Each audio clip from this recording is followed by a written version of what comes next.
Hello students, ये है Aleen online और मैं हूं एमईक्यू सर। आज हम डील करेंगे क्लास 10th का जो आज 21 मार्च को एग्जाम हुआ है साइंस का, board of secondary education Rajasthan. तो राजस्थान स्टेट बोर्ड से जो रिलेटेड क्वेश्चन है उसको हम डील करेंगे और पेपर मेरे पास है, अभी अभी ये पेपर आया है तो आते ही इसको हम रिकॉर्ड कर रहे हैं और उन क्वेश्चंस को डील करेंगे जो इसमें आए हैं। सभी सटीक क्वेश्चंस के जो आंसर हैं, जितने भी क्वेश्चंस पूछे गए उनके आंसर जो हैं उनको हम डील करेंगे। पेपर देखिए मॉडरेट था, बच्चों से कुछ क्वेश्चंस ऐसे पूछे गए जिसमें उनको थोड़ी मेहनत करनी थी और पैटर्न के अकॉर्डिंग ही पेपर से आया है। तो अपन लोग one by one in questions को डील करते जाएंगे और एक्सप्रेशन के साथ देखेंगे कि इन क्वेश्चंस के आंसर क्या होते हैं। ठीक है, तो स्टार्ट करते हैं अपन लोग। Class 10th RBSC board of secondary education Rajasthan का पेपर है जो आज 21 मार्च को हुआ है और इसका सटीक सोल्यूशन हम दे रहे हैं आपको, तो ध्यान दें वन बाई वन पहले क्वेश्चन के साथ। ये इसकी जो पर्टिकुलरली स्टूडेंट के लिए जो इंस्ट्रक्शन होते हैं वो हैं, इसमें अलग अलग सेक्शन होते हैं। फर्स्ट क्वेश्चन लेते हैं हम तो पार्ट जो ए है, पार्ट ए में जो क्वेश्चंस पूछे गए हैं उन क्वेश्चंस में आपको फुली सब दिख रहे होंगे। मैं पढ़ता भी जाऊंगा, बताता भी जाऊंगा। दोनों ही मीडियम वाले जो स्टूडेंट्स हैं, हिंदी मीडियम इंग्लिश मीडियम वाले, दोनों के लिए मैं इसको डिस्क्राइब कर दूंगा। तो फर्स्ट क्वेश्चन था हम लोगों का, कौन सी अंतःस्रावी ग्रंथि शरीर की वृद्धि के लिए उपापचय का नियमन करती है? Which endocrine glands regulate metabolism for the body growth. बड़ा सिंपल सा होता है कि जो मेटाबॉलिज्म होता है वो मेटाबॉलिज्म की जिम्मेदारी थाइमस ग्रंथि तो बिल्कुल नहीं लेता। एडिनल ग्रंथि अपन जानते हैं कि एडिनल कॉर्टेक्स और एडिनल मेडुला वाले जो होते हैं 3F पाला फंडा ही काम आता है। अग्नाशय पेंक्रियास जो होता है, वो पेंक्रियास पर्टिकुलरली हम जानते हैं ग्लूकागॉन इंसुलिन से रिलेटेड हार्मोन होते हैं। तो सही जवाब था थायराइड ग्रंथि। इसका राइट आंसर है ऑप्शन बी, थायराइड ग्लैंड्स। अगला क्वेश्चन था, कौन से जीव पुनरुद्भवन यानी पुनः जनन द्वारा नए जीव की उत्पत्ति हो सकती है? तो कौन सा जीव ऐसा है जो पुनरुद्भवन या पुनर्जन्म द्वारा नई जीव की उत्पत्ति जो है वो कर सकता है या उसमें हो सकती है? In which organism new organism can be produce by regeneration, यानी कोई एक ऑर्गेनिज्म रीजनरेशन के द्वारा नया ऑर्गेनिज्म जनरेट कर सकता है। तो वो उसमें ऑप्शन था हमारा लेशमानिया। तो होता है, अपन जानते हैं कि प्रोटोजोआ है, इसमें से कोई क्षमता होती ही नहीं है। प्लाज्मोडियम भी बिल्कुल हम लोग जानते हैं, प्लाज्मोडियम पैरासाइट है, मलेरिया के लिए रेस्पॉन्सिबल है। अर्थफॉर्म एनालिड से इसमें भी ये क्षमता नहीं होती है। जो प्लेनेरिया है वो इस पुनरुद्भवन रीजनरेशन के लिए बड़ा पॉपुलर है। हम लोग बतलाया था कि अगर इसका हेड पार्ट को छोड़कर बाकी पार्ट को काट दिया जाए तो हर पार्ट से नया प्लेनेरिया बन जाता है। तो इसका राइट आंसर क्या था? ए था। अगला क्वेश्चन है क्वेश्चन थर्ड, मानव के वृक्क एक तंत्र का भाग है जो संबंधित है। बड़ा सिंपल क्वेश्चन था। The kidney is human being is a part of the system 4। तो हम जानते हैं किडनी का सब सिंपल सा क्वेश्चन था, रिलेशन किससे होता है?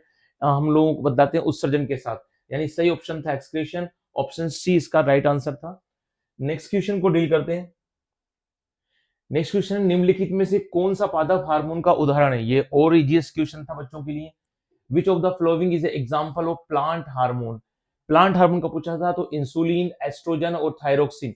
हम जानते हैं तीनों ही जो है एनिमल हार्मोन है। इंसुलिन अभी बतलाया था पेंक्रियास से क्रिएट होता है, थायरोक्सिन थायराइड ग्लैंड से होता है, एस्ट्रोजन जो होता है वो जो पर्टिकुलरली ओवरी होता है उससे रिलेटेड होता है। तो साइटोकाइनिन ही ऐसा हार्मोन है जो प्लांट हार्मोन है और कोशिका विभेदन और कोशिका विभाजन को प्रेरित करता है। सेल डिवीजन और सेल एलिंगुएशन इससे मोटिवेट होते हैं। तो इसका सही आंसर क्या है? D option. अगला क्वेश्चन है, एक संकर संकरण यानी जीनोटाइप जो था मोनोहाइब्रिड क्रॉस का जीनोटाइप रेशो पूछा गया था, है ना? जीनो अनुपात पूछा था F2 संकरण, F2 जनरेशन के लिए। तो हम जानते हैं ये जो पर्टिकुलरली रेशो होता है, ये रेशो कितना होता है? 3:1 तो होता है इसका फिनोटाइप ही, है ना, लक्षण प्रारूप। और जीनोटाइप होता है 1:2:1। तो राइट आंसर क्या है? 1:2:1 यानी ऑप्शन ए इसका सही आंसर था। निम्नलिखित में से कौन सौर ऊर्जा का स्थिरीकरण करके उसे विषम पोषियों के लिए उपलब्ध कराता है? Which of the flowing fix up the solar energy and make it's available for the heterotrophs? यानी सिंपल सी बात है कि जो प्रोड्यूसर फूड को सिंथेसाइज करते हैं, वो सिंथेसाइज करने के बाद उत्पादक जिसको हम बोलते हैं, उत्पादक किसको प्रोवाइड कराते हैं? प्राथमिक उपभोक्ता को, यानी प्राइमरी कंज्यूमर को ये प्रोवाइड कराते हैं। प्राइमरी कंज्यूमर से सेकेंडरी कंज्यूमर को जाता है, देन टर्शियरी कंज्यूमर को जाता है। यानी उत्पादक से प्राथमिक उपभोक्ता है, द्वितीय उपभोक्ता, तृतीय उपभोक्ता, एक खास श्रृंखला हम जानते हैं।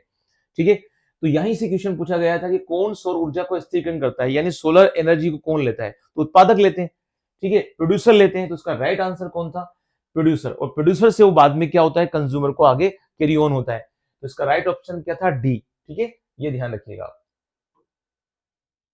अगला क्वेश्चन था गोलीय दर्पण की वक्रता, त्रिज्या और फोकस दूरी का रिलेशन। यह सिंपल क्वेश्चन था अपनी जो एनसीईआरटी बुक उसकी लाइन से कि R इक्वल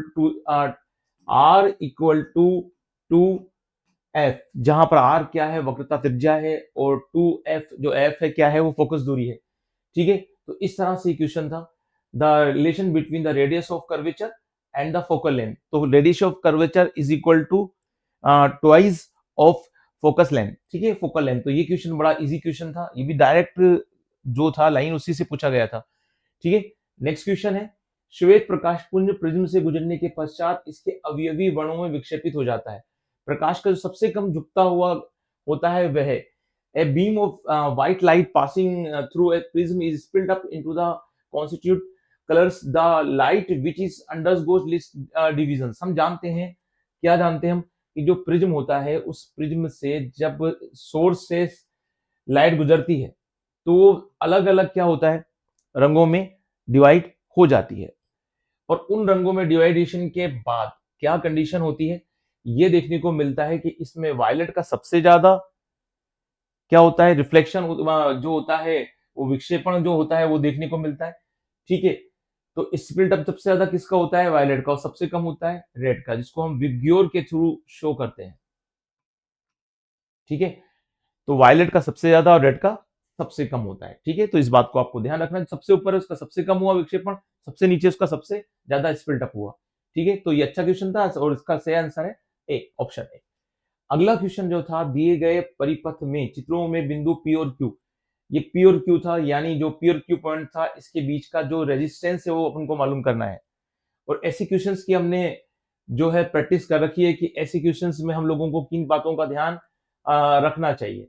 अब ऐसी क्वेश्चंस के लिए हम लोगों को ध्यान देना चाहिए कि यहाँ पर अगर हम इसको R1 मान लेते हैं, ये R1 हो जाता है, ये R2 मान लेते हैं और ये R3 मान लेते हैं, तो R1 R2 R3 हो गया। हम जानते हैं कि R1 के साथ R2 R3 क्या है, R1 के साथ R2 R3 क्या है, जो है श्रेणी समांतर क्रम में है।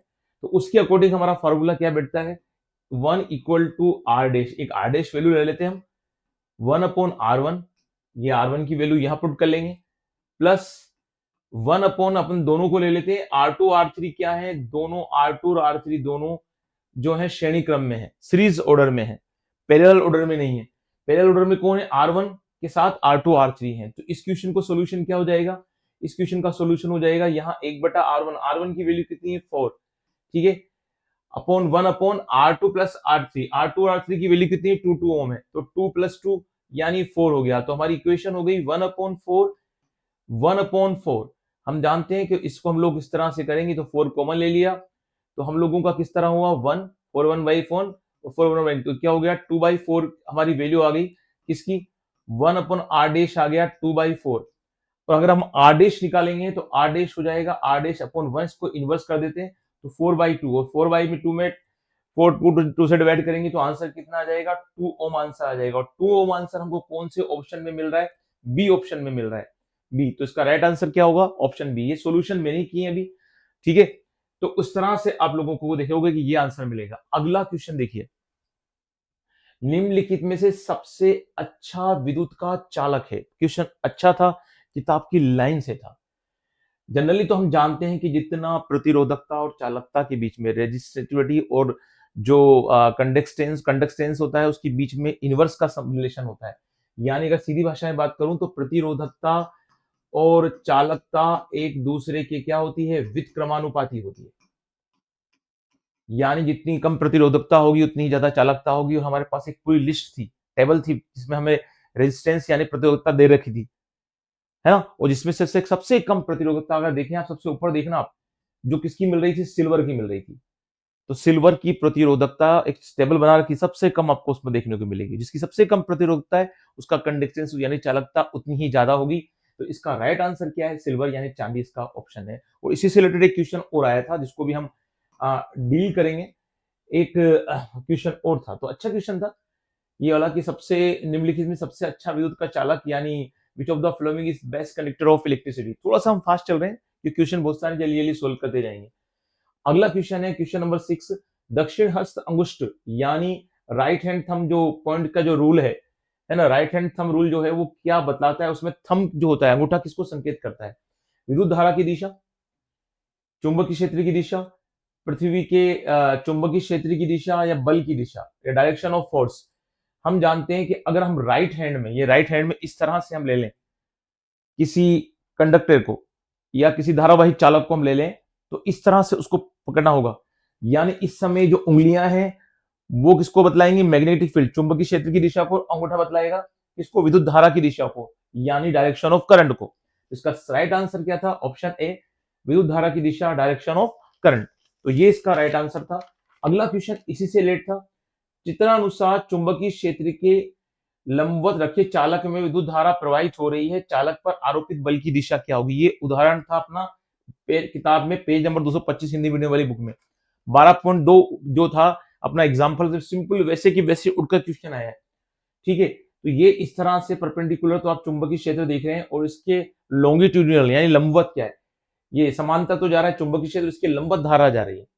ठीक है, और इसमें सीधा सा जो ऑप्शन था कागज के भीतर की ओर जाते हुए, ठीक है, चालक में विद्युत धारा प्रवाहित हो रही है, आरोपित बल की दिशा क्या होगी? अगर चुंबकीय क्षेत्र ऐसा है और धारा इस तरह से, चुंबकीय क्षेत्र ऐसा है और धारा इस तरह से निकल रही है, तो इस पर जो फोर्स लगेगा इस कागज के, ठीक है, भीतर की ओर लगेगा। फोर्स कहां लगेगा?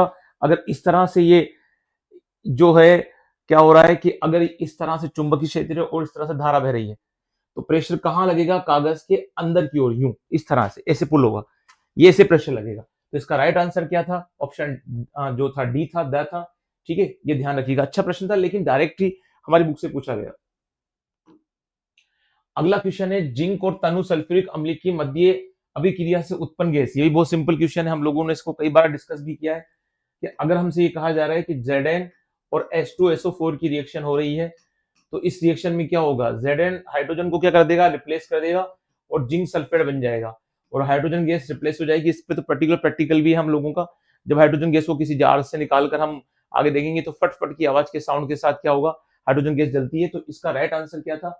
Option A, hydrogen. एक उदासीन विलयन का पीच, जो न्यूट्रल सॉल्यूशन का पीच होता है वो 7 होता है, ज्यादा समझाने की जरूरत नहीं, इजी क्वेश्चन था। अगला क्वेश्चन अच्छा था। अगले क्वेश्चन में आपको पूछा गया कि भाई ऑक्सीडो रिडक्शन की जो क्वेश्चंस होते हैं उससे रिलेटेड क्वेश्चन था कि जो ऑक्सीडो रिडक्शन होता है उसमें किस तरह की बात देखने को मिलती है। चलो उससे हम रिलेटेड बात करते हैं कि ऑक्सीडो रिडक्शन में क्या होता है, देखने को मिलता है। क्वेश्चन था एक अभिक्रिया, एक रिएक्शन है जहां पर लेड ऑक्साइड कार्बन के साथ रिएक्शन कर रहा है और लेड और कार्बन डाइऑक्साइड बन रहा है। सीधी सी रिएक्शन में अगर आप देखें तो एक तो अपन देख रहे हैं कि जो लेड ऑक्साइड है, ठीक है, वो क्या बना रहा है? पीबी बना रहा है। तो लेड ऑक्साइड जो है वो पीबी बना रहा है। सीधी सी बात है कि यहाँ पर कौन सा रिएक्शन हुई है? पीबीओ से पीबीओ। यहाँ पीबी की ऑक्सीडेशन स्टेज +2 है और यहाँ 0 है, तो और इससे ऑक्सीजन का भी लॉस हो रहा है। ऑक्सीजन का लॉस हो रहा है, सीधी सी बात है कि यहाँ पर रिडक्शन हुआ है, अपचयन हुआ है। ठीक है, तो ये बात तो सिंपल सिंपल सी है। और दूसरे में कार्बन ऑक्सीजन के साथ मिलकर कार्बन डाइऑक्साइड बना रहा है, यानी यहां पर ऑक्सीडेशन हुआ है। आपकी सिंपल लैंग्वेज में बात करें तो यहां पर उपचयन हुआ है, ऑक्सीकरण। अब इससे रिलेटेड ऑप्शन कहां मिल रहा है? कार्बन उपचयित हो रहा है ये, और लेड ऑक्साइड अपचयित हो रहा है ये, यानी ऑप्शन थर्ड और फोर्थ राइट है, और थर्ड और फोर्थ राइट ऑप्शन किसमें? हमारे डी में है। ठीक है, तो इसका राइट आंसर क्या था हमारा? ऑप्शन द यानी डी था। That's all. अच्छा क्वेश्चन था और सिंपल था, क्योंकि हम इसको पढ़ते हैं यार, हम तो जानते हैं इसको, है ना। कोई ऐसा तो अननोन रिएक्शन से क्वेश्चन पूछा हो। अगला क्वेश्चन था फॉस्फरस परमाणु के एम कोश में उपस्थित इलेक्ट्रॉन की संख्या। ये 9th क्लास से हमको याद होता है। फॉस्फरस का परमाणु क्रमांक होता है 15, एटॉमिक नंबर 15 होता है। तो के में कितने, के कोश में, के ऑर्बिट में कितने इलेक्ट्रॉन होते हैं? 2 होते हैं। एल में कितने होते हैं? 8 होते हैं। 2 रेट तो गए 10 हो गए। इसका कितना है? एटॉमिक नंबर 15 है, परमाणु संख्या 15 है, तो 2 और 8 10 हो गए। अब एम में कितने जाएंगे? बचे हुए जाएंगे। बचे हुए कितने होते हैं? 5 होते हैं। तो इसका राइट आंसर कौन सा होता है? 5 होता है। दैट्स ऑल बच्चों। ठीक है, अगले क्वेश्चन को डील करते हैं हम। और अगला क्वेश्चन जो रिलेटेड है इसमें, वो हम ध्यान देते हैं। मेथेन में उपस्थित संतृप्त हाइड्रोकार्बन कौन सा है? संतृप्त हम जानते हैं जहां सिंगल बॉन्ड होता है, और असंतृप्त जहां डबल और ट्रिपल बॉन्ड होता है। तो एथिन में ट्रिपल बॉन्ड, एथाइन में ट्रिपल बॉन्ड है, एथीन में डबल बॉन्ड है। जो बेंजीन है इसमें एकांतर क्रम में अल्टरनेट ऑर्डर में डबल बॉन्ड है। हम जानते हैं जो डबल डबल बॉन्ड की कंडीशन होती है। एक ही ऐसा है एथेन जिसमें क्या होता है कि आप लोगों को सिंगल बॉन्ड देखने को मिलता है। इस तरह से एथेन के साथ क्या होता है, जो हाइड्रोजन के साथ होता है ये पर्टिकुलरली सिंगल बॉन्ड के साथ शो होता है ये। तो यही एग्जांपल ऐसा था जिसमें क्या था, सिंगल बॉन्ड था। सिंगल बॉन्ड जो होता है वो संतृप्त हाइड्रोकार्बन होते हैं, सैचुरेटेड हाइड्रोकार्बन होते हैं। अनसैचुरेटेड हाइड्रोकार्बन डबल और ट्रिपल बॉन्ड वाले होते हैं। ठीक है, तो इसका सैचुरेटेड हाइड्रोकार्बन का एग्जांपल था ऑप्शन जो था सी। तो राइट आंसर क्या है बच्चों, सी है। अगला क्वेश्चन भी इजी है। मैथेन में उपस्थित सहसंयोजक बंध कोवलेंट बॉन्ड की संख्या ज्ञात कर मालूम करनी थी। तो अपन जानते हैं कि मैथेन में क्या होता है, कार्बन के साथ अलग अलग 4 हाइड्रोजन इस तरह से होते हैं, सभी कोवलेंट बॉन्ड है। तो नंबर कितना हो गया, 1 2 3 एंड 4 हो गया। तो इस तरह से अपन देखते हैं कि पूरे 4 पर्टिकुलरली यहाँ निकल रहे हैं हाइड्रोजन जो कोवलेंट बॉन्ड है। तो इसके अकॉर्डिंग इसका राइट आंसर कितना हो गया, 4। तो मैथेन में उपस्थित कोवलेंट बॉन्ड का नंबर कितना है, सहसंयोजक बंध की संख्या कितनी, 4। आसान क्वेश्चन था। अब आए फिल इन द ब्लैंक्स वाले क्वेश्चन। ठीक है, सेकंड क्वेश्चन का पार्ट चालू हो गया। हार्मोन की क्रिया पुनः भरण क्रिया विधि नियंत्रित के द्वारा होता है। फीडबैक जानते हैं अपन, ठीक है, फीडबैक मैकेनिज्म। हार्मोन की क्रिया को कंट्रोलिंग मैकेनिज्म जो होती है पुनः भरण क्रिया विधि, अपनी किताब में दे रखा था, एनसीईआरटी बुक में था क्वेश्चन, है ना। फीडबैक जो होता है वो मैकेनिज्म के थ्रू होता है। तो सही राइट आंसर क्या था, पुनः भरण या फीडबैक। शांखित आहार श्रृंखला से बना जाल, यानी कई आहार श्रृंखला फूड जो चेन है आपस में मिल जाती है तो क्या बना लेती है, भोजन श्रृंखला या फूड वेब बना लेती है। तो उसका राइट आंसर था भोजन जाल या फूड वेब। ठीक है, तो आसान क्वेश्चन था। नेक्स्ट देखते हैं third question fill in the blanks में। सामान्य विद्युत तार तांबे के बनाए जाते हैं क्योंकि देखो जनरली तो सिल्वर बहुत बढ़िया चालक होती है, गुड कंडक्टर। क्वेश्चन आगे हमने उसको देख भी लिया, लेकिन महंगी होती है ना। सिल्वर महंगी, इतने तार सिल्वर के बनाएंगे तो बहुत ज्यादा खर्चा हो जाएगा और दिक्कत आएंगी। तो हम सिल्वर के लिए अल्टरनेट में क्या रखते हैं, तांबा रखते हैं, कॉपर रखते हैं, जो कि सस्ता भी होता है और अच्छा भी कंडक्टर होता है। वरना हम सिल्वर ही लेते, हमें कौन मना करा, लेकिन सिल्वर महंगा है ना। तो हम इसका आंसर क्या बोलते हैं, सामान्यतः विद्युत तार तांबे के बनाए जाते हैं क्योंकि ये चांदी जो होता है ना, चांदी से सस्ता होता है और अच्छा चालक होता है। Electric wire are usually under the copper because silver is a costly and also comparison to good conductor। ठीक है, तो ओनली महंगा हम लोग बोल रहे हैं, चांदी महंगी इसलिए इसको बेटर मानते हैं। ठीक है, अगला क्वेश्चन है विद्युत धारावाही चालक के पास के कारण उत्पन्न चुंबकीय क्षेत्र की प्रबलता फेरो की संख्या पे। हम जानते हैं, ये मान लो कोई धारावाही चालक है, ये एक करंट जो कोई है, इसमें करंट पास हो सकता है, ये कंडक्टर है। इस पर हम लोग क्या करते हैं, वायर को लपेटते हैं और जितने इसमें अपन जो कोइल्स के नंबर, फेरों की संख्या बढ़ाते जाएंगे, उसको बढ़ाने से क्या होगा कि जितना भी हम बढ़ाएंगे, फेरों की संख्या बढ़ाएंगे तो उतना ही चुंबकीय क्षेत्र ज्यादा होगा, मैग्नेटिक फील्ड ज्यादा होगा। तो फेरों की संख्या अगर आप देख रहे हो कि चुंबकीय क्षेत्र की प्रबलता के लिए फेरों की संख्या को बढ़ाना पड़ेगा, नंबर्स ऑफ कोइल्स जो है उनको बढ़ाना पड़ेगा। ठीक है, तो राइट आंसर था कि बढ़ती है। विद्युत धारावाही पाश के कारण उत्पन्न चुंबकीय क्षेत्र में प्रबलता फेरों की संख्या में वृद्धि करने से बढ़ती है। In by the mechanism the number of turns of wire in the coil, the strength of magnetic field produced by a current carrying circular coil is increase। ठीक है, मैग्नीशियम रिबन को वायु के साथ दहन बनने पर बनने वाला यौगिक की, तो हमने कई बार आपसे कहा है, पूछा जाता है सीधा सीधा, है ना। क्या पूछा जाता है, पहला पेज पर ही दे रखा है अपने फर्स्ट चैप्टर में कि मैग्नीशियम की रिबन को ऑक्सीजन की प्रेजेंस में जलाते हैं तो क्या बनता है, मैग्नीशियम ऑक्साइड बनता है। उसका नाम पूछा गया था, फॉर्मूला नहीं। तो मैग्नीशियम ऑक्साइड, बाद में आप फॉर्मूला भी दे सकते हैं तो नो प्रॉब्लम उसके लिए, है ना। तो इसका राइट आंसर क्या था, मैग्नीशियम ऑक्साइड इसका राइट आंसर था। अगला, सोना और लोहे में कौन है, अच्छा तो सिंपल सा क्वेश्चन था, हमारी एनसीईआरटी की लाइन था कि सोना और लोहे में तन्य धातु कौन सी है। 1 ग्राम सोने से 2 किलोमीटर लंबा तार बना सकते हैं हम, ये लाइन से अपने पढ़ी भी थी इसको। तो राइट आंसर क्या है, सोना और लोहे में सोना अधिक तन्य धातु है। Gold is more ductile metal between gold and iron.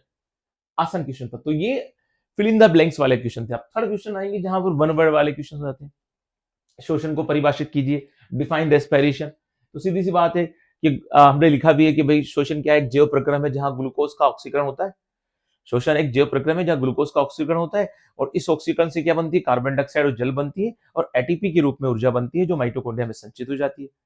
ठीक है, अपचय प्रक्रिया है, ये कैटाबॉलिक प्रोसेस है। इतना हम लिखा जाते हमारा काम पूरा हो जाता।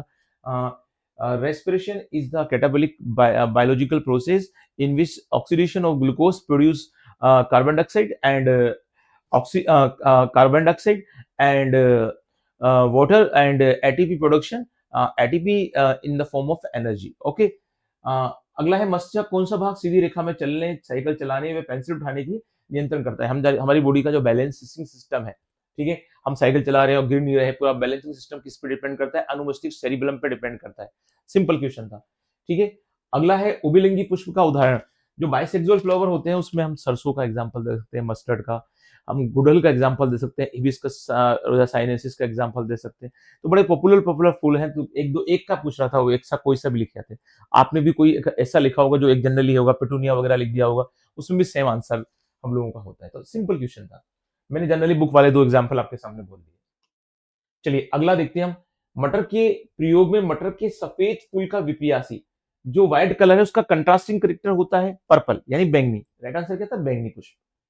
किसी वाहन के पश्च विंग्स के लिए किस दर्पण का उपयोग करते हैं? हम जानते हैं हमारी जो गाड़ियां होती हैं उनके साइड में जो ग्लास लगे होते हैं, विंग्स ग्लास बोलते हैं उनको, वो कौन से होते हैं? हम जानते हैं वो अवतल होते हैं, है ना, कॉनकेव होते हैं वो। तो आप लोगों को ये ध्यान रखना है, अवतल होते हैं। चलिए अगला क्वेश्चन क्या है? निकट दृष्टि दोष में आप क्या समझते हैं? मायोपिया में क्या होता है? पास की जो होती है वो चीजें तो हमको साफ दिखाई देती है ना, और दूर की जो चीजें होती हैं वो अस्पष्ट दिखाई देती हैं, अनक्लियर दिखाई देती हैं। तो इसे हम लोग क्या कहते हैं? मायोपिया। ठीक है, ये हमको लिख कराना था। परिपथ में विभवांतर को मापने वाला जो मेजरिंग बाई जो होता है, पोटेंशियल जो होता है, पोटेंशियल डिफरेंस जो होता है उसको किससे मेजर करते हैं? वोल्टमीटर से करते हैं। सिंपल क्वेश्चन था। किसी विद्युत धारावाहिक परिनालिका के कारण उत्पन्न चुंबकीय क्षेत्र की क्षेत्र सीमाओं को दर्शाइए। अब यहाँ क्षेत्र सीमा हमसे पूछ रहा था, क्षेत्र सीमाओं को दर्शाइए, क्षेत्र रेखाओं को समझाइए। तो क्षेत्र रेखाओं को समझाने के लिए हमें करना क्या था?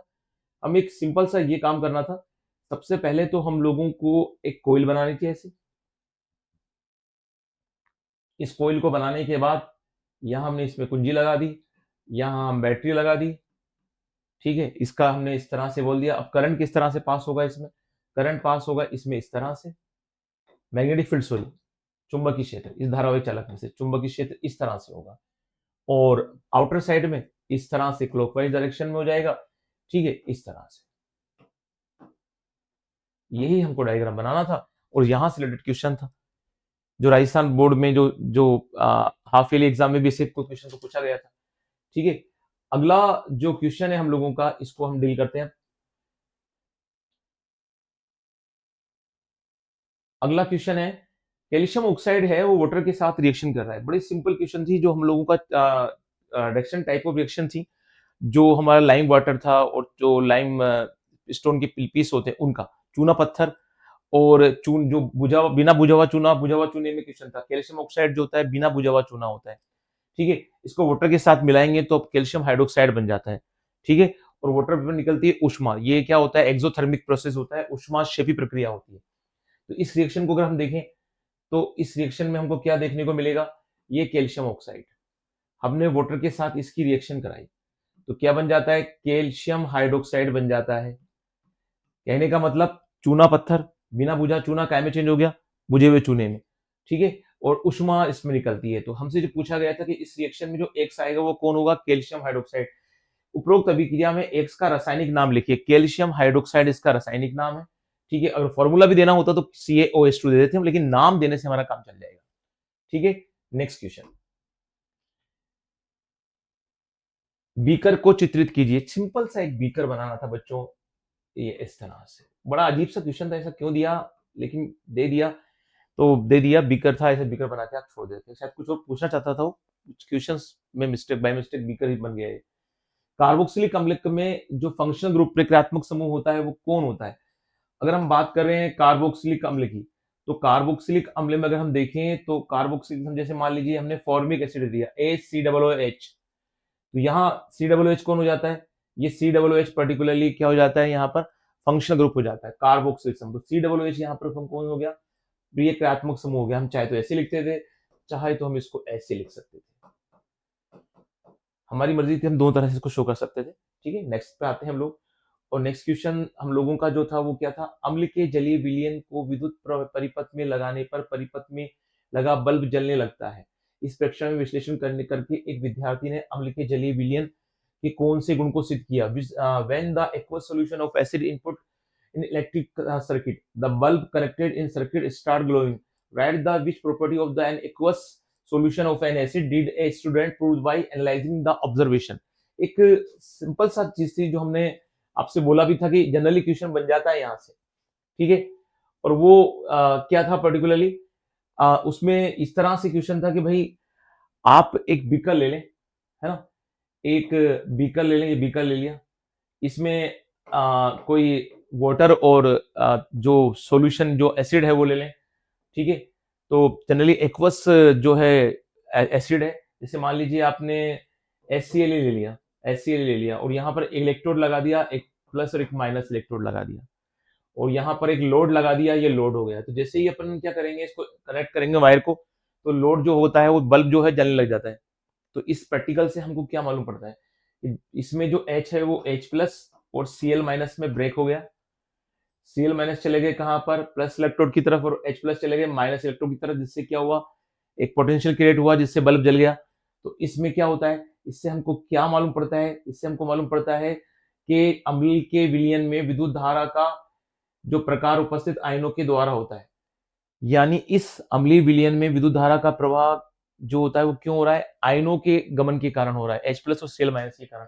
यानी विद्युत चालकता को दर्शा रहा है, कि विद्युत चालकता के गुण को दर्शा रहा है। तो हमारा आंसर क्या था, हम तो या तो लिख जाते कि कौन सा गुण शो हो रहा है, ये एक्वस एसिडिक सॉल्यूशन के, एक्वस एडिक्शन जो सॉल्यूशन के इलेक्ट्रिक कंडक्टेंस या विद्युत चालकता गुण शो हो रहा है। या हम लोग किताब की लाइन लिख के आ सकते थे कि अम्लीय विलयन में विद्युत धारा का प्रवाह जो हो रहा है वो उपस्थित आयनों के द्वारा होता है, ऐसा भी लिख के आते हैं, नंबर पूरे आएंगे, ठीक है। अपने अपने तरह से अपने विद्युत चालकता के हो रहा है इस प्रैक्टिकल में, या इसमें आयनों के प्रवाह के द्वारा विद्युत चालकता उत्पन्न हो रही है जिससे लोड जल रहा है, ऐसे भी लिख के आते हैं, तो नंबर पूरे आएंगे आप लोगों के, ठीक है। तो सेक्शन ए कंप्लीट हो गया बच्चों। अब सेक्शन बी जो होता है उसमें अलग अलग टाइप के क्वेश्चन थे, वायवीय और अवायवीय शोषण, aerobic anaerobic respiration. Aerobic respiration oxygen की प्रेजेंस में होता है, एनारोबिक क्या होता है, अवायवीय शोषण ऑक्सीजन की एब्सेंस या कम ऑक्सीजन में होता है।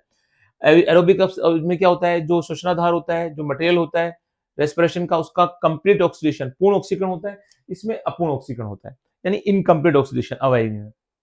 एरोबिक में CO2 और वाटर बनता है। एनारोबिक में क्या होता है, वाटर की जगह पर कोई अम्ल बन जाता है, कोई अल्कोहल बन जाता है, एसिड बन जाता है, ठीक है। हम जानते हैं कि एरोबिक में ऊर्जा ज्यादा होती है, एक ग्लूकोज मोलिक्यूल से 686 किलो कैलोरी ऊर्जा होती है, जबकि अवायवीय में क्या होती है, ऊर्जा का मान कम होता है, ठीक है। एनोबिक में ऊर्जा जो रिलीज होती है वो कम होती है, तकरीबन अपन ने बता दिया 51 किलो कैलोरी, 28 से 51 किलो कैलोरी ऊर्जा ही जनरेट होती है, जबकि यहाँ पर एक ग्लूकोज से 686 किलो कैलोरी ऊर्जा जनरेट होती है, तो काफी है, ठीक है। तो ये फर्क था इनमें। अगला क्वेश्चन था, पादपों में प्रकाशानुवर्तन गति को समझाइए। हमको क्या बताना था कि जो तनाव या प्रवाह होता है वो प्रकाश की दिशा में झुक जाता है, उसकी डायरेक्शन में झुक जाता है। एक डायग्राम बना देते, हल्का सा जरूरत थी तो नहीं बनाया, तो कोई बात नहीं। तो खिड़की खोल रखी थी हमने, प्रकाश आया था, और तनाव प्रकाश की दिशा में झुक जाता है, या शूट टूवर्ड्स लाइट क्या हो जाता है, मूव कर जाता है, ये हमको लिख के आना था। मानव के नर जननतर में पाए जाने वाले दो अंगों के कार्य, कोई से भी दो अंग, अपन चलते हैं टेस्टिस से, वृषण से। वृषण शुक्राणु को बनाता है, शुक्रवाहिनी क्या करती है, शुक्राणुओं को वृषण से लेकर कहां जाती है, शुक्राशय तक लेके जाती है। शुक्राशय क्या करता है, शुक्राणु को इकट्ठा रखता है। प्रोस्टेट ग्रंथि क्या करती है, वीर्य बनाती है। शुक्राशय भी वीर्य बनाता है, सीमन बनाता है, ठीक है। जो होता है शिश्न क्या होता है, वो मेथुनांग होता है, कपुलेटरी ऑर्गन्स होता है, स्पर्म को ट्रांसफर करता है फीमेल के अंदर। तो ये सब पार्ट थे, ठीक है।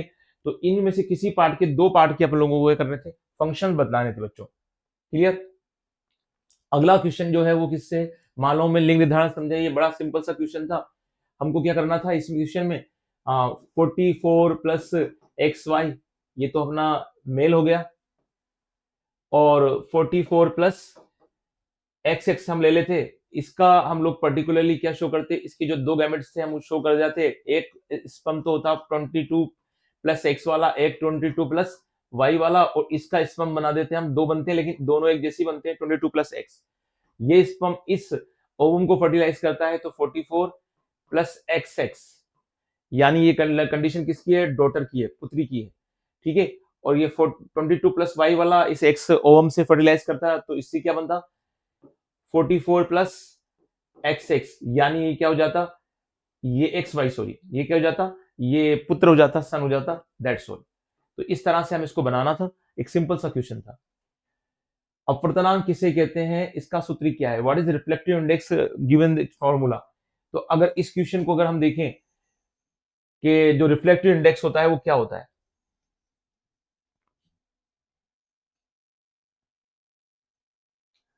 जनरली इसको स्नेल रूल कहते हैं। स्नेल रूल में हम जानते हैं कि जो होता है mu equal to sine i upon sine r, ये तो हमारा फार्मूला हो गया। इसी को हम लोगों को क्या बोलना था, लैंग्वेज में बोलना था कि साइन आई मतलब क्या होता है, जो इंसिडेंट लाइट होता है उसका एंगल जो होता है वो किसके इक्वल, उसके किसके रेशो में होता है, जो रिफ्लेक्टिव जो होता है एंगल उसके, यानी आपतन कोण की जगह और अपवर्तन कोण की जगह का अनुपात क्या होता है, एक निश्चित होता है, जिसे माध्यम का अपवर्तनांक कहते हैं। स्नेल का रूल यही था और यही से क्वेश्चन ये पूछा गया था।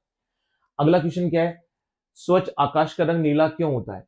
हम जानते हैं कि जो सनलाइट आती है उसमें जो ब्लू लाइट होती है ना, उसकी जो वेवलेंथ होती है, तरंग दैर्ध्य होती है, वो कम होती है अदर से। तो जब वो लाइट टकराती है एयर मॉलिक्यूल्स और उसमें डस्ट पार्टिकल से जो वायुमंडल में है, एटमॉस्फेयर में है, तो उससे क्या हो जाता है, उससे ही जाता है वन का विक्षेपण हो जाता है, ब्लू रंग का क्या हो जाता है, डिस्पर्जन हो जाता है।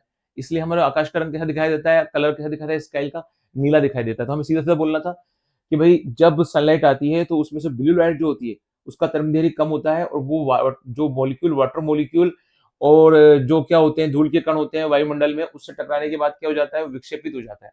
इसलिए क्या हो जाता है, वर्ण विक्षेपण से, इससे हम लोगों को रंग नीला दिखाई देता है। That's all. घरेलू विद्युत परिपथ में विद्युत फ्यूज का उपयोग हम क्यों करते हैं। देखो, इसको दो तीन चीजें इसमें देनी थी। परिपथ में हम फ्यूज का यूज इसलिए करते हैं कि जो हमारे सर्किट्स होते हैं, जो हमारी एपरेटस होते हैं, जो हमारा सर्किट होता है, जो हमारा अलग अलग जो हम लोग विद्युत परिपथ से, हमारा टीवी, फ्रिज, कूलर, जो भी हमारे लाइट बल्ब जो भी होते हैं हमारे, उनको हम प्रोटेक्ट करना चाहते हैं। क्यों? क्योंकि ज्यादा जो करंट आ जाए, अगर एक्स्ट्रा लोड आ जाए करंट का, तो उससे क्या हो रहा है कि हमारे जितने भी घर में सर्किट है वो क्या हो जाए, सेफ रहे। इसलिए आंसर था कि परिपथ और संधारित्र की सुरक्षा किसी भी अनावश्यक रूप से उच्च विद्युत धारा को उसमें प्रवाहित होने से रोकती है। तो फ्यूज क्या करता है, जो अनावश्यक विद्युत धारा होती है उसको हमारे जो परिपथ होता है और जो हमारे जो एपरेटस होते हैं, इलेक्ट्रिक एपरेटस, उनमें जाने से रोकता है। इसलिए फ्यूज लगाया जाता है। और अगर जानते हैं आप इसका क्या होता है, इसका मेल्टिंग पॉइंट यानी गलनांक तो क्या होता है, ज्यादा होता है, कम होता है, और इसका रेजिस्टेंस यानी प्रतिरोध क्या होता है, ज्यादा होता है फ्यूज का। ठीक है।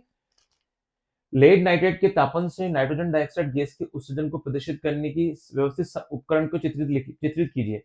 Draw the systematic equipment for showing the emission of nitrogen dioxide gas on heating lead nitrate. तो यहां से जो क्वेश्चन था वो क्वेश्चन ये था कि हमें वो डायग्राम बनाना था।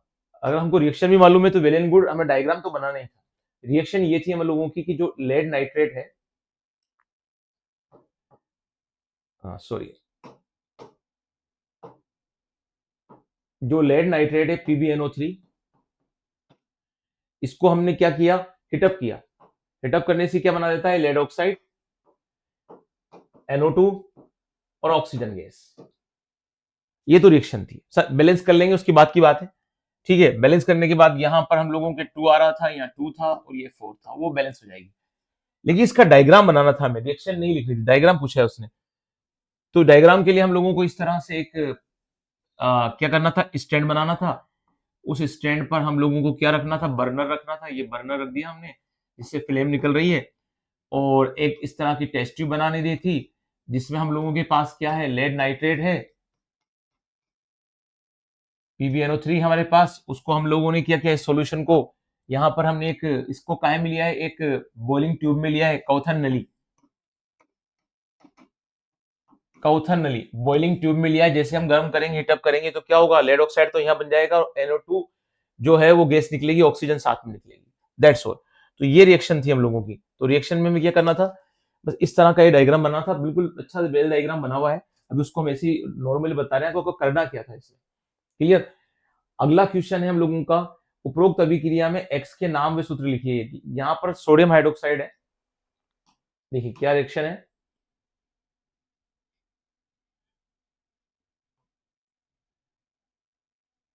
इस क्वेश्चन में रिएक्शन है हमारे पास, सोडियम हाइड्रोक्साइड है और जिंक है। हम जानते हैं सोडियम हाइड्रोक्साइड जिंक, तो इस कंडीशन में क्या होगा, जो सोडियम है वो जिंक को रिप्लेस कर देगा, रिप्लेस नहीं करेगा, सॉरी, जिंक के साथ मेजअप हो जाएगा और हाइड्रोजन गैस रिप्लेस होगी यहाँ से। तो क्या होता है, NaOH प्लस जिंक। तो एक तो यहां पर अपन देख रहे हैं जो NaOH है वो क्या है, क्षार है, एल्कलाइन है, और जिंक कौन है, मेटल है। तो मेटल की क्षार से रिएक्शन हो रही है। तो मेटल के क्षार से रिएक्शन से क्या हो रहा है कि हाइड्रोजन गैस रिप्लेस हो रही है, यानी जो क्षार में हाइड्रोजन गैस है वो रिप्लेस हो रही है। तो एक्स के जहां पर कौन आ जाती है, हाइड्रोजन गैस आ जाती है। तो उपरोक्त अभिक्रिया में एक्स का नाम हाइड्रोजन है और सूत्र क्या है, H2 है, दैट्स ऑल। यदि कॉपर आर्ध कार्बन डाइऑक्साइड जो में पड़ता है in copper is kept in moist carbon dioxide, यानी कार्बन डाइऑक्साइड नम है, मोइस्ट है, तो इसकी सतह पर क्या प्रभाव पड़ेगा। अपन जानते हैं कि अगर कॉपर की रिएक्शन ऐसी कार्बन डाइऑक्साइड से कराई जाए जो मोइस्ट हो, तो उसकी रिएक्शन से हमेशा क्या हो जाता है, जो है कॉपर कार्बोनेट बन जाता है। और ये कॉपर कार्बोनेट कैसा होता है, ग्रीन रंग का होता है, हरे रंग का। ठीक है, तो हमको क्या लिखना था, हमको लिखना था यदि कॉपर आर्ग कार्बन डाइऑक्साइड में पड़ा रहता है तो उसकी सतह पर यह प्रभाव होता है कि कॉपर नाइट्रेट जो है हरा रंग का उस पे रंग का सोल्यूशन बन जाता है, यानी कॉपर कॉपर नाइट्रेट में परिवर्तित हो जाता है, copper convert into copper nitrate and show green colour. ठीक है, दैट्स ऑल। तो ये हम लोगों के साथ था इसमें क्वेश्चन। अब नेक्स्ट को देखते हैं हम, सेक्शन सी। यहाँ बड़े क्वेश्चन थे, जो जो अच्छे अच्छे क्वेश्चन है, जहाँ कुछ छोटी बातें पूछी गई उनको देख लेते हैं। ऋतुस्राव रजोधर्म होने के कारण समझाइए और इसकी अवधि लिखिए। Explain the reason of menstruation and write the duration. हमने बताया था कि मेंस्ट्रुएशन होती क्यों है। ये एक पर्टिकुलर टाइम पीरियड होता है जहां पर क्या होता है कि जो अंडाशय होता है, ओवम होता है, उसके अंदर जो कार्पस ल्यूटियम होता है, ठीक है, पीत पिंड जो होता है, वो पीत पिंड क्या होता है, श्वेत पिंड में परिवर्तित हो जाता है, जिससे प्रोजेस्टेरोन हार्मोन की कमी हो जाती है। और प्रोजेस्टेरोन हार्मोन की कमी से क्या होता है कि गर्भाशय की जो आंतरिक कला है वो झड़ना शुरू हो जाती है। तो ये कारण आपको समझाना था। इसकी अवधि 28 दिन या 30 डेज की थी, वो लिखना था उसमें क्या क्या होता है, दैट्स ऑल। इसके अपोजिट में था क्वेश्चन, गर्भ निरोधक युक्ति अपनाने के कारण क्या है। हम जो जितनी भी गर्भ निरोधक युक्ति अपनाते हैं, है ना, जितनी भी हम अडाप्टिव कंट्रेप्टिव डिवाइस अपनाते हैं, उसकी वजह क्या होती है, हम 2 बच्चों में गैप रखना चाहते हैं या हम आगे बच्चे नहीं चाहते। तो जो भी दंपति है जो आगे बच्चे नहीं चाहते या गर्भ से वो निरोध चाहते हैं, उनको बीच में गैप चाहते हैं, है ना, या आगे बच्चा नहीं चाहते, ऐसे लोग गर्भ निरोधक युक्तियां अपनाते हैं। ठीक है, और इसके लिए आपको कोई भी एक गर्भ निरोधक युक्ति का नाम देना था, आप दे सकते थे कॉपर टी, आईओटी, है ना, ऐसे कोई सा भी एग्जाम्पल दे सकते थे। ठीक है, आईओडी, लिपेस लूप, ऐसी कोई सी भी आप इसका एक नाम लिख सकते थे। ठीक है, वायुमंडल के उच्च स्तर पर ओजोन बनने की क्रिया को समझाइए। बड़ा आसान क्वेश्चन था। क्या क्वेश्चन था उसको हम देखते हैं एक बार। क्या इसमें पूछा गया कि हम जानते हैं कि जो ऑक्सीजन का जो मॉलिक्यूल है, ऑक्सीजन का जो मॉलिक्यूल है वो यूवी लाइट के पड़ने पर क्या हो जाता है, ये सनलाइट में पड़ने पर ये ऑक्सीजन के 2 फ्री रेडिकल में टूट जाता है। ऑक्सीजन का मॉलिक्यूल ऑक्सीजन के फ्री रेडिकल में टूट जाता है। अब ऑक्सीजन के मॉलिक्यूल से ऑक्सीजन का फ्री रेडिकल रिएक्शन करता है, यानी ऑक्सीजन का मुक्त मूलक ऑक्सीजन के अणु से क्रिया करता है और ओजोन बना देता है। ये 2 रिएक्शन आपको लिखकर आनी थी बच्चों, और इसको समझा देना था बस थोड़ा सा कि जब सनलाइट इस पे एक्सपोज होती है, पड़ती है ऑक्सीजन के अणु पर, तो ऑक्सीजन के 2 मुक्त मूलक बन जाते हैं। ये ऑक्सीजन के मुक्त मूलक ऑक्सीजन के अणु से क्रिया करके ओजोन को बना देते हैं, O3 को। That's all. ये लिखने के आपको 3 नंबर थे। वायुमंडल के उच्च स्तर पर ओजोन बनने की क्रिया इस समीकरण द्वारा समझाइए, बस इसको आपको बताना था। या वायुमंडल में ओजोन की मात्रा में गिरावट का मुख्य कारक किस रसायन को माना जाता है, क्लोरोफ्लोरोकार्बन, CFC को माना जाता है। और इसको रोकथाम के लिए हमें क्या करना चाहिए, हमें रेफ्रिजरेटर, एसी, फ्रिजिंग का यूज कम से कम करना चाहिए।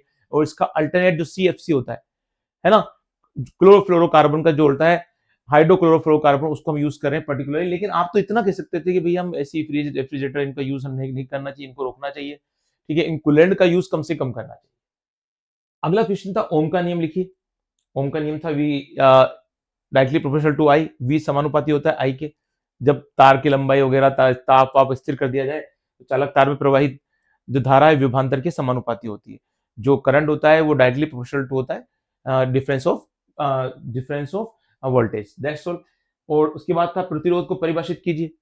आवेश के प्रवाह में आने वाली बाधा प्रतिरोध कहलाती है ना। रेजिस्टेंस क्या है कि बैरियर ऑफ करंट। ठीक है, दैट्स ऑल। अगला एसआई मात्रक इसका ओम होता है। एसआई वैल्यू क्या होती है, ओम होती है। नाइक्रोम के तार के लिए विभवांतर और धारा के मध्य ग्राफ खींचना, तो इधर वाई एक्सिस पे अब लेते जो था पोटेंशियल डिफरेंस, और इधर ले लेते आई, और दोनों के बीच में एक स्ट्रेट लाइन खींच देते, क्योंकि वी और आई के बीच में क्या आएगी, स्ट्रेट लाइन।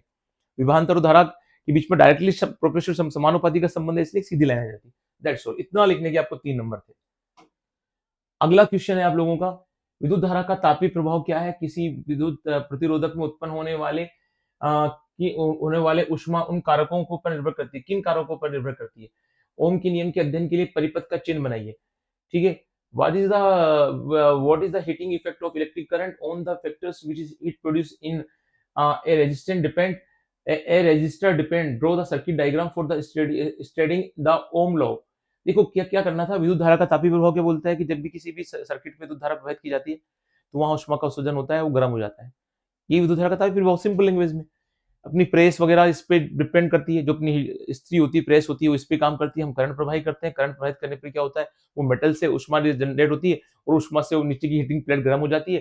ठीक है, जिससे हम लोग आराम से प्रेस कर लेते हैं। आगे क्या था, किस पर डिपेंड करता है? तो देखो उष्मा जो है, जो तापीय प्रभाव है, उष्मा जो है हम लोगों ने बोला है एक तो करती है विभवांतर पे, है ना, एक करती है करंट पर, एक जो पर्टिकुलर समय में और टाइम पे जो हो रहा है उस पर। ठीक है, और जूल तापन नियम तो पर्टिकुलरली बोलता है आई स्क्वायर आर टी। ठीक है, तो ये इस पर डिपेंड भी करता है, कंडीशन ये भी है। तो तीन चीजें बड़ी इंपॉर्टेंट है। आप तो एक तो विभवांतर लिख सकते थे एच के लिए आई और टी, और जूल तापन के हिसाब से धारा, प्रतिरोध और उस प्रवाहित होने में, धारा प्रवाहित होने में लगा समय। तो ये आप कारक लिखे आते, एच आई टी को लिखे आते तो अपना काम हो जाता। ओम के नियम के अध्ययन के लिए परिपथ का चित्र बनाइए। परिपथ का चित्र क्या करना था आप लोगों को, पर्टिकुलरली यहाँ पर एक तार ले लेना था। जैसे देखो ये एक तार ले लिया इस तरह से, इसमें ये आर बना दिया, और आर बनाने के लिए इसके बाद एक्स वाई पॉइंट ले लिए। इसके बाद यहाँ पर आपने अमीटर लगा दिया, यहाँ इस तरह से लेके आपने कोई पर्टिकुलरली बैटरी लगा दी, यहाँ कुंजी उंजी लगाकर इस तरह से इसको आपको पर्टिकुलरली शो कर देना था। और यहाँ पर एक वोल्ट मीटर लगा देना था, इसको बिंदु एक्स, इसको बिंदु पॉइंट वाई बोल देना था। बस ये डायग्राम बनाना था। ठीक है, तो ये डायग्राम बनाने का काम करना था आप लोगों को।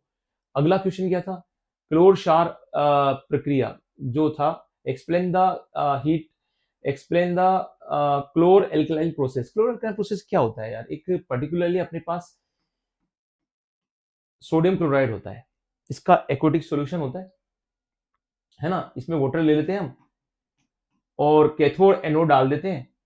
ठीक है, जिससे सोडियम हाइड्रोक्साइड बन जाता है। और एनोड पे कौन सी गैस बन जाती है? क्लोरीन। और कैथोड पे कौन सी गैस बन जाती है? हाइड्रोजन। इस समीकरण को लेके इसको आपको समझाना था बस। ठीक है, कि सोडियम क्लोराइड के जो एक्वस सॉल्यूशन होता है उसमें करंट फ्लो होता है, जिससे सोडियम हाइड्रोक्साइड बन जाता है। और क्लोरीन गैस कहाँ बनती है? एनोड की तरफ, और हाइड्रोजन जो बनती है गैस वो कैथोड की तरफ बनती है। That's all. बड़ी इंपॉर्टेंट रिएक्शन है। हमसे नॉर्मली भी आपसे कहा था कि यार इस रिएक्शन को तो आप जरूर ध्यान रखना, क्योंकि ये रिएक्शन बड़ी इंपॉर्टेंट है। इससे रिलेटेड क्वेश्चन आ भी जाता है। चलो आगे बढ़ते हैं। अगला क्वेश्चन क्या था? अगला सेक्शन है बेकिंग सोडा। इसके अथवा में था बेकिंग सोडा की ऊष्मा को प्रभाव को समझाइए और इसमें निहित रासायनिक समीकरण लिखिए। अगर हम बेकिंग सोडे की बात करें तो सोडियम हाइड्रोक्साइड होता है। ठीक है, इसमें अगर हम हीटअप करेंगे इसको तो ये क्या बना लेगा? Sodium carbonate. ठीक है, इसके साथ और क्या बन जाएगा? H2 बन जाएगा और कार्बन डाइऑक्साइड बन जाएगा। That's all. ये रिएक्शन थी इसकी। ठीक है, यहाँ लिख भी रखिए सोडियम बाइकार्बोनेट, उष्मा हीट है, सोडियम कार्बोनेट, H2 और CO2 निकल जाती है। तो बेकिंग सोडे पर उष्मा का प्रभाव ये होता है कि वो सोडियम कार्बोनेट में बदल जाता है और वाटर और कार्बन डाइऑक्साइड इसमें रिलीज होती है, बनती है। That's all. और ये रिएक्शन लिखकर आपको आनी थी। अमीबा में पोषण विधि को समझाइए। तो वो अमीबा क्या होता है? जैसे कोई फूड वगैरह होता है उसके पास जाता है, अपने जो फूड पाथ होता है सूडोपोडिया से उसे घेरता है, अंदर उसको ले लेता है, फूड वैक्यूल बन जाती है, अंदर जाने के बाद उसका डाइजेशन हो जाता है। इसके अपोजिट में पूछा गया पेरामीशियम। पेरामीशियम जनरली क्या होता है कि पेरामीशियम के पास कोई फूड आता है, जहां से वो आता है फूड वहीं से वो सीधा का सीधा क्या होता है, अंदर चले जाता है। सीलिया के थ्रू उसको अंदर लेता है। अंदर लेने के बाद वहां से, क्योंकि यहाँ सूडोपोडिया होते ही नहीं पेरामीशियम में, वहां सीलिया होते हैं, वो सीलिया के थ्रू अंदर ले लेता है। तो इसके अपोजिट में पेरामीशियम पूछा गया है, यहाँ अमीबा पूछा गया है। अग्नाशय द्वारा स्त्रावित प्रोटीन पाचक एंजाइम का नाम क्या है? ट्रिप्सिन है। ठीक है, अग्नाशय द्वारा स्त्रावित प्रोटीन पाचक एंजाइम कौन है? ट्रिप्सिन है। शुद्रांत में पाए जाने वाले दीर्घ रोगों का कार्य क्या है? दीर्घ रोग मतलब विली जो होते हैं, वो अवशोषण के क्षेत्र, पचित भोजन जो होता है, जो डाइजेस्टिव फूड होता है, उसके एब्जॉर्प्शन का एरिया बढ़ जाता है। यानी आपको हिंदी में लिखना था पचित भोजन के अवशोषण का क्षेत्रफल बढ़ जाता है। क्योंकि अपन जानते हैं ना, जो इलियम होती है उसके अंदर इस तरह के अंगुली नुमा उभार होते हैं जिन्हें विली कहते हैं, और ये अपचित भोजन के अवशोषण का क्षेत्रफल को बढ़ा देते हैं बच्चों। ठीक है ना, तो ये क्वेश्चन था। इसके अथवा में जो क्वेश्चन था वो था पेरामीशियम, जो मैंने बोल दिया है। अगला क्वेश्चन था मानव की जठर ग्रंथि द्वारा स्रावित प्रोटीन पाचक एंजाइम का नाम लिखिए, है ना। तो यहां पर हमको क्या लिखना था, यहाँ हमें पर्टिकुलरली लिखना था प्रोटीन पाचक एंजाइम कौन होगा, या इसके इसमें था write the name of protein digestive enzyme secreted by the gastric juice, तो इसका सीधा सा पेप्सिन। आमाशय में कौन सा होता है, पेप्सिन प्रोटीन पाचक एंजाइम होता है, इसका आंसर था। बाघ की शुद्रांत की लंबाई कम क्यों होती है, देखो जितने भी मांसाहारी होते हैं, कार्निवोर होते हैं, उनमें डाइजेशन में टाइम लगता है, तो इनकी जनरली क्या होता है कि पर्टिकुलरली लंबाई जो होती है वो शाकाहारी वाली कंडीशन है और कुछ भी नहीं है, कम लंबाई होती है इसलिए, ठीक है। अगला क्वेश्चन बड़ा इंपोर्टेंट था, किसी बिंब की 16 सेंटीमीटर फोकस दूरी के अवतल दर्पण से 24 सेंटीमीटर की दूरी पर रखा गया। ये सेकंड लास्ट क्वेश्चन है अपना, है ना, कि किसी, तो स्टूडेंट थोड़ा सा जर्क खाया वीडियो में, अब इसी से आगे बढ़ते हैं हम लोग। यहां से हम लोग क्वेश्चंस को देख रहे थे, किसी बिंब की 16 सेंटीमीटर फोकस दूरी के अवतल दर्पण से 24 सेंटीमीटर की दूरी पर रखा गया है। दर्पण से कितनी दूरी पर पर्दे को रखा जाए कि स्पष्ट प्रतिबिंब बने। यानी क्वेश्चन में क्या है कि जो बिंब है वो अवतल दर्पण से 16 सेंटीमीटर की फोकस दूरी पर है, यानी हमें एफ की वैल्यू दी गई है इसमें 16 सेंटीमीटर, और किसके लिए दी गई है, अवतल दर्पण के लिए। इसके लिए हम जानते हैं, इसको माइनस में कर देते हैं हम लोग, क्योंकि उत्तल के लिए प्लस और अवतल के लिए माइनस, ठीक है। कौन क्यों, मिरर के लिए दी गई है, इसलिए इसको हमने माइनस में लिया है। किसी बिंब को 16 सेंटीमीटर की फोकस दूरी के अवतल दर्पण से 24 सेंटीमीटर की दूरी पर रखा गया है, ठीक है, अवतल दर्पण से। अब दूरी क्या है, अवतल दर्पण से बिंब की दूरी, फोकस दूरी तो कितनी है, 16 सेंटीमीटर है, जो एफ को दिया गया है 16 सेंटीमीटर, और अवतल दर्पण से बिंब की, यानी कॉन्वेक्स जो हमारा मिरर है, उस कोन के जो मिरर है, उस मिरर से हमारे जो ऑब्जेक्ट की जो डिस्टेंस है वो कितनी है, 24 सेंटीमीटर है। यानी हम जानते हैं कि u की जो वैल्यू है, हम u शो करते हैं मिरर से ऑब्जेक्ट की जो डिस्टेंस है, और मिरर से जो प्रतिबिंब होता है, ठीक है ना, उसकी दूरी, जो इमेज बनती है उसकी दूरी को हम शो करते हैं v से, तो माइनस में शो करेंगे इसको भी हम, कितना है 24 सेंटीमीटर। आगे क्या पूछ रहा है वो, कितनी दूरी पर पर्दे पर रखा जाए कि स्पष्ट प्रतिबिंब हो, मतलब प्रतिबिंब कितनी दूरी पर बनेगा, सीधी सी भाषा में वो हमसे v पूछ रहा है, ये v कितना होगा। अब हमारे पास जो फॉर्मूला है पर्टिकुलरली दर्पण के लिए, और वो फॉर्मूला क्या है हम लोगों का, 1/f 1/v प्लस 1/u, ये हमारा फॉर्मूला है।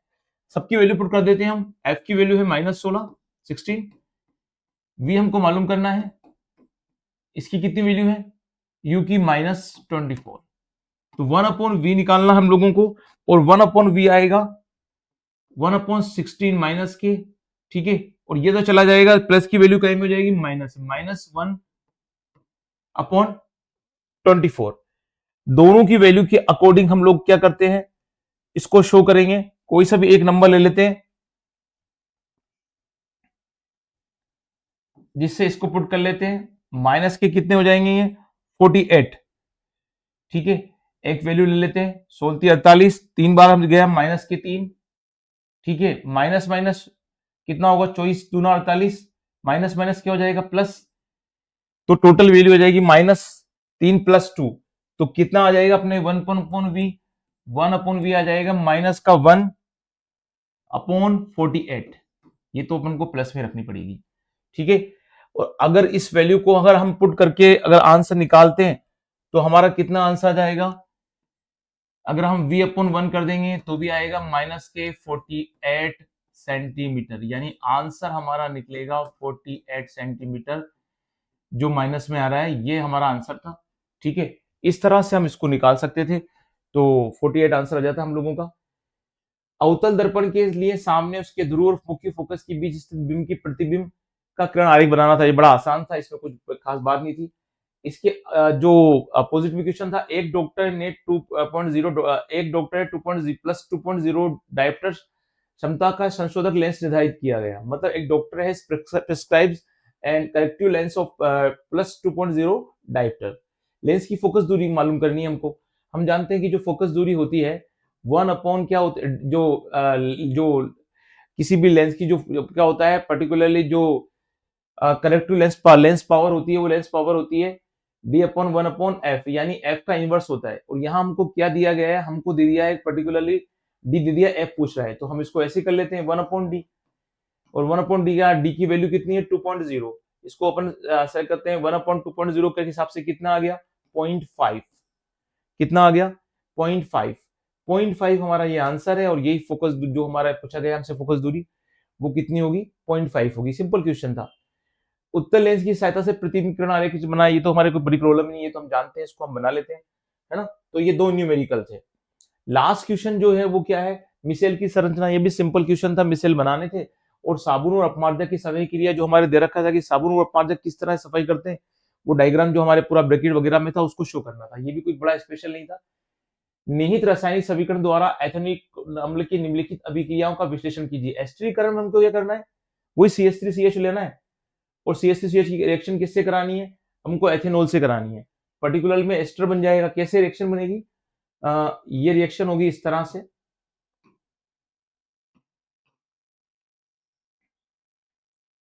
ये हमारा CH3COOH है,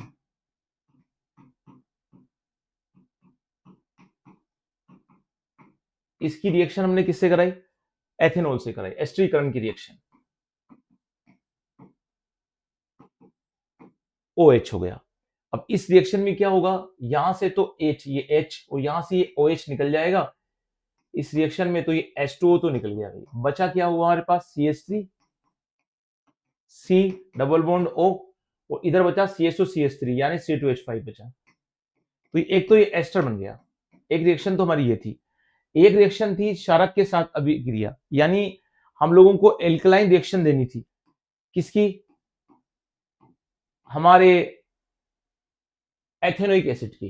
ये CH3COOH, ये एथेनोइक एसिड की किसी क्षार के साथ अभिक्रिया एल्कलाइन के साथ। तो कंडीशन क्या होती है, ये CH3COOH है, इसमें CH3COO माइनस और इसका NOH का Na प्लस एक साथ हो जाएंगे तो बन जाएगा ये, ठीक है, सोडियम एसिटेट। और इधर से बचा क्या बचा, इधर से बचा OH और इधर से बचा H, तो वाटर मॉलिक्यूल ये बन जाएगा। तो इस तरह से ये एल्कलाइन रिएक्शन हो जाएगी। तो इस तरह से ये टोटल जो पेपर था हम लोगों का ये आया था। और सभी क्वेश्चंस ऐसे थे कि अगर आप पढ़ के गए हैं तो आराम से, देखो आप म्यूसियल वगैरह को इतना लंबा लिखते हो उससे बढ़िया आराम से दो रिएक्शन लिखकर आपके पूरे मार्क्स से। क्वेश्चन भी यही था कि अभिक्रियाओं का विश्लेषण कीजिए। तो इस तरह से हमारा ये पेपर पर्टिकुलरली अलग अलग क्वेश्चंस को लेकर पूछा गया था। और मेरे ख्याल से देखो पेपर सही था, है ना। आराम से जिस बच्चे ने पढ़ा होगा वो कर लेगा, जिसने दिमाग को प्रेजेंस रखा होगा उसे कर लेगा। एक दो क्वेश्चन ऐसे थे जो ट्रिकी थे, वो जरूरी भी होता है। तो उम्मीद है आपने पेपर अच्छा किया होगा। कमेंट बॉक्स में जरूर लिखना आपका क्वेश्चंस कैसे गए, और किसी क्वेश्चन पर अभी भी प्रॉब्लम है तो वो आप कमेंट बॉक्स में लिख सकते हैं। ठीक है, good day and goodbye, मिलेंगे नेक्स्ट क्लास में।